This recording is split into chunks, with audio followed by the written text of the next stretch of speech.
कुछ कहना रहा है इस मुलाकात के बाद स्वास्थ्य मंत्री का, और छात्रों का क्या कहना है ये भी बताइए।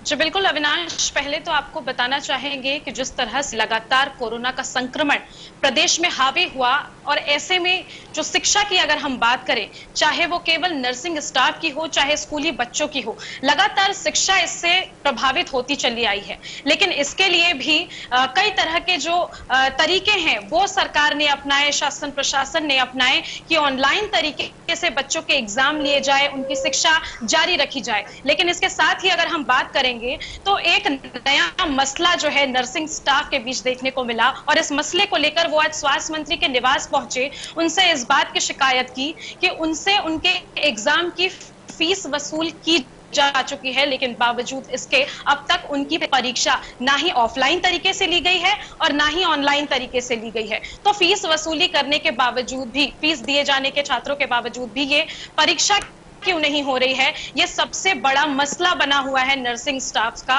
और ये जो छात्र हैं वो काफी चिंतित है कि इस भरी कोरोना काल में इस परीक्षा के जरिए जो उनका भविष्य है, अब तक परीक्षा ना होने की वजह से उन्हें अपना भविष्य अंधकार में दिख रहा है। और इस डर से ही आज उन्होंने स्वास्थ्य मंत्री से मुलाकात की, उन्हें ज्ञापन सौंपा। और इसके साथ ही आपको बता दें कि जोगी कांग्रेस पार्टी के कई कार्यकर्ता और कई प्रवक्ता, कई नेता इस जो छात्र हैं उनके साथ स्वास्थ्य मंत्री के निवास पहुंचे हुए थे। कुल मिलाकर उनकी ही अध्यक्षता में ये जो नर्सिंग स्टाफ के छात्र हैं वो स्वास्थ्य मंत्री से मुलाकात करने के लिए गए थे।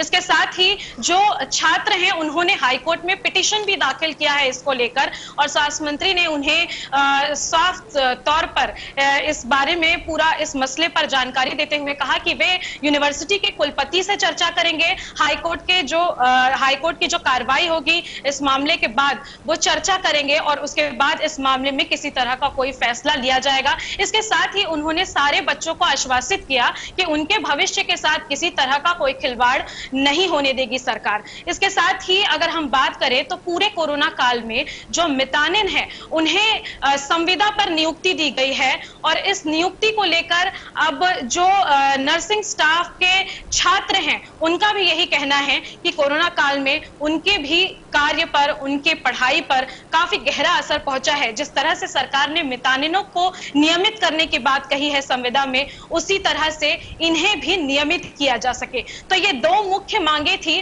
और इन दो मुख्य मांगों को लेकर आज स्वास्थ्य मंत्री के निवास पर ये जो नर्सिंग स्टाफ के छात्र हैं वो पहुंचे हुए थे। हालांकि निश्चित तौर पर स्वास्थ्य मंत्री द्वारा उन्हें सही आश्वासन तो दिया गया है, लेकिन फिलहाल देखने वाली बात होगी कि इन छात्रों की ये मांगे हैं वो सरकार कब तक पूरी करती है। बिल्कुल, बहुत बहुत शुक्रिया निधि इस तमाम जानकारी के लिए। तो नर्सिंग स्टाफ जो